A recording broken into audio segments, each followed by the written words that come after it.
अभी तक हम कोऑर्डिनेशन कंपाउंड्स के अंदर IUPAC नोमेनक्लेचर, स्ट्रक्चरल आइसोमेरिज्म और ज्योमेट्रिकल आइसोमेरिज्म को पढ़ चुके हैं। आज बारी है ऑप्टिकल आइसोमेरिज्म की। ऑप्टिकल आइसोमेरिज्म को समझने से पहले कुछ बातों को जरा अंडरस्टैंड करते हैं। देखिए, सपोज आपके पास एक नॉर्मल लाइट है। नॉर्मल लाइट यानी किसी भी सोर्स से निकलने वाली लाइट नॉर्मल लाइट, जो किसी बल्ब से निकल सकती है, ट्यूबलाइट से निकल सकती है, किसी भी सोर्स से निकलने वाली एक light normal light. Normal light के vibration X axis, Y axis, Z axis हर एक डायरेक्शन में होंगे। तो यहां एक नॉर्मल लाइट जिसके वाइब्रेशन हर एक डायरेक्शन में है उसे रिप्रेजेंट किया गया है। अब इस नॉर्मल लाइट को एक ऐसे पोलैरिमीटर में से पास करते हैं जहां एक पर्टिकुलर ओरिएंटेशन पे स्लिट्स दी गई हैं, यानी एक इस तरह का अरेंजमेंट है जहां वर्टिकल ओपनिंग्स हैं, वर्टिकल ओपनिंग्स प्रेजेंट हैं। तो जो लाइट रेडिएशन इन ओपनिंग के अकॉर्डिंगली आएंगी सिर्फ वही बाहर जा पाएंगी। सो लेट्स अंडरस्टैंड, यहां पर हमारे पास सिर्फ y एक्सिस वाली लाइट ही बाहर आ पाई, x और z एक्सिस वाली नहीं पास हो पाई। इसे प्लेन पोलराइज्ड लाइट या शॉर्ट में पीपी लाइट कहा जाता है। तो प्लेन पोलराइज्ड लाइट का मीनिंग क्या हुआ? The light whose vibration are in one plane, इसे प्लेन पोलराइज्ड लाइट कहा जाएगा। और जब इस लाइट को किसी सॉल्यूशन या गैसियस सब्सटेंस में से पास किया जाता है, अब ये कोई गैसियस सब्सटेंस या सॉल्यूशन है, इसमें से प्लेन पोलराइज्ड लाइट को पास किया गया। अगर ये लाइट एज इट इज बाहर चली गई, इस पे कोई भी इफेक्ट नहीं पड़ा, तो सब्सटेंस ने लाइट पे कोई भी इफेक्ट नहीं डाला, ऐसे सब्सटेंस को ऑप्टिकली इनएक्टिव कहा जाएगा। सो ऑप्टिकली इनएक्टिव का मीनिंग हुआ the substance which does not affect plane polarised light. और अगर ये सब्सटेंस लाइट को रोटेट कर देता है either towards right hand side और टुवर्ड्स लेफ्ट हैंड साइड, किसी भी डायरेक्शन में अगर ये लाइट को रोटेट कर देता है, तो ऐसे सब्सटेंस को ऑप्टिकली एक्टिव सब्सटेंस के नाम से पहचाना जाएगा। ऑप्टिकली एक्टिव इसको कहा जाएगा। तो यहां से आप ऑप्टिकली एक्टिव का मीनिंग जान सकते हैं, substance which rotate plane polarised light. ये दो तरह के होते हैं। पहला, जो लाइट को राइट हैंड साइड पे रोटेट कराते हैं, इन्हें डेक्स्ट्रो रोटेटरी सब्सटेंस कहा जाता है, स्मॉल d और पॉजिटिव साइन से इनको रिप्रेजेंट किया जाता है। और ऐसे सब्सटेंस जो लाइट को लेफ्ट हैंड साइड पे रोटेट कराएं, उन्हें लीवियो रोटेटरी और नेगेटिव साइन से इनको रिप्रेजेंट किया जाता है। तो सबसे पहले हमें यही जानना है कि आखिर ऑप्टिकल एक्टिविटी कहते किसे हैं। ऑप्टिकली एक्टिव सब्सटेंस जो लाइट को किसी भी डायरेक्शन में रोटेट कर रहा है। अब ऑप्टिकल आइसोमर क्या होंगे?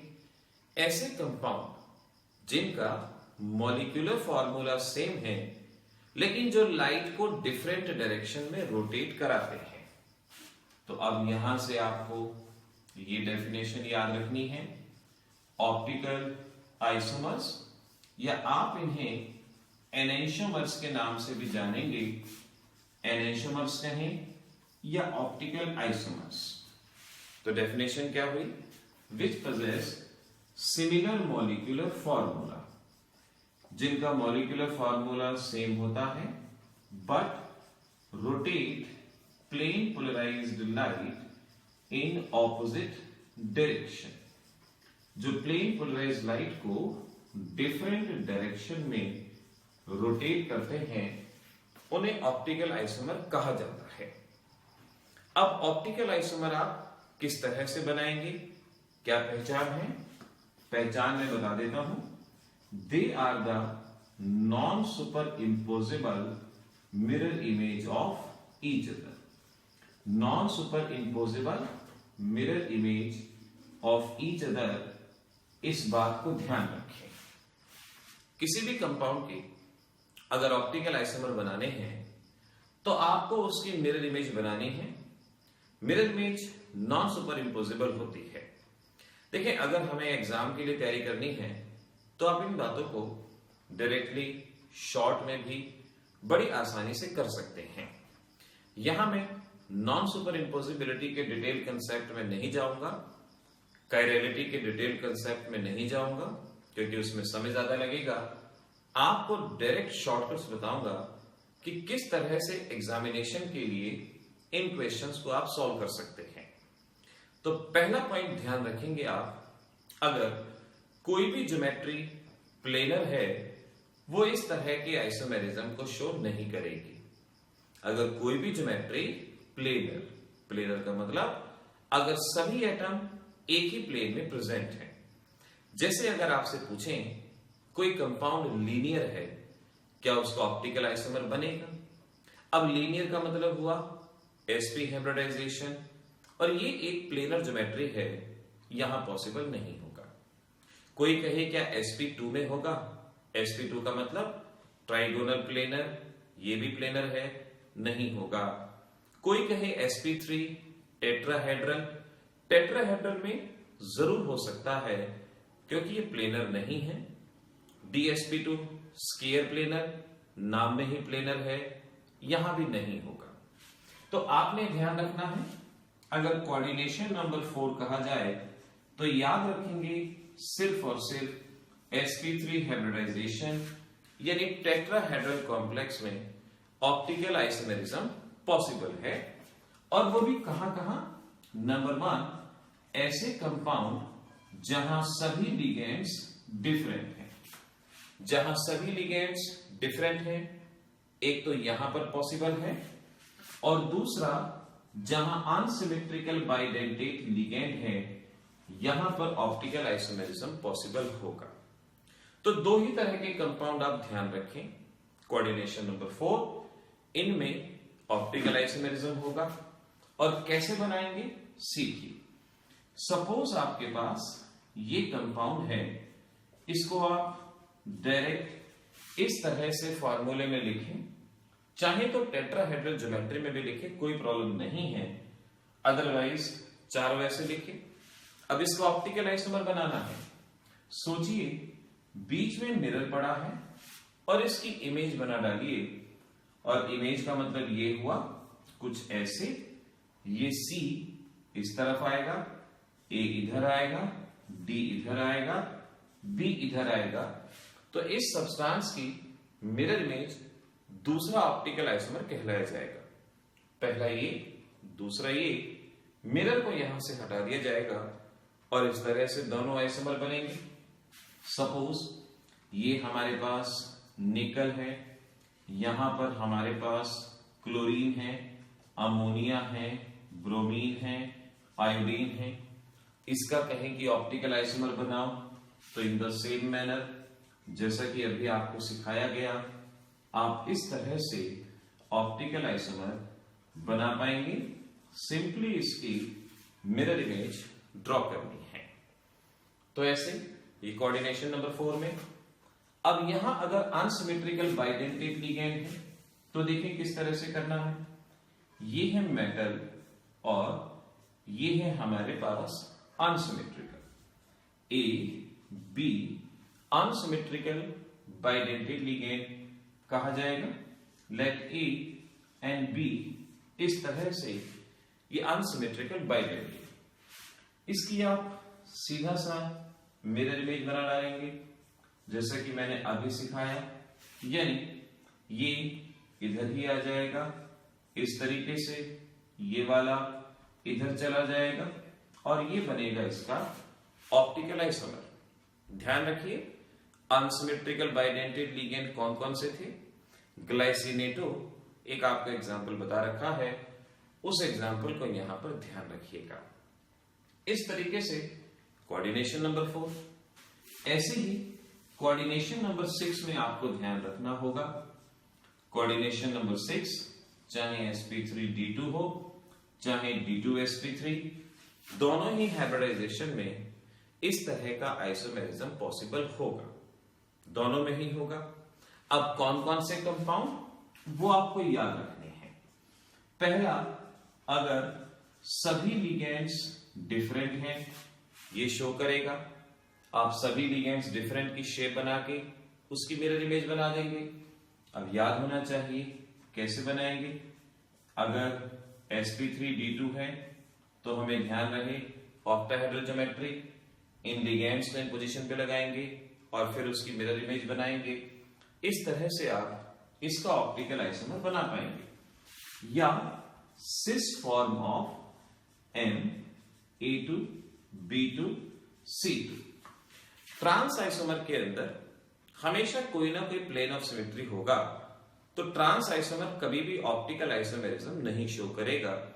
तो सिस फॉर्म ऑफ A2B2C2, दो लिगेंड एक जैसे, दो लिगेंड एक जैसे, दो लिगेंड एक जैसे, इनकी सिस फॉर्म इस तरह से आप वहां पर आइसोमेरिज्म बना पाएंगे, शो कर पाएंगे। ध्यान रखें। और इसके अलावा कोई भी ऐसा कंपाउंड जहां कम से कम एक सिमेट्रिकल बाइडेंटेड लिगेंड है, वो इस तरह का आइसोमेरिज्म शो करेगा, ये याद रखिएगा। जैसे अगर मैं कहूं MAA whole twice B2 symmetrical bidentate, यानी हमारे पास है ethylene diamine etcetera, MAA B2C2 एक हो या एक से ज्यादा सिमेट्रिकल बाइडेंटेड लिगेंड हो, या हम कह सकते हैं MAA होल थ्राइस, ये सभी के सभी ऑप्टिकल आइसोमेरिज्म शो करेंगे। आपने सिंपल इसका स्ट्रक्चर बनाना है।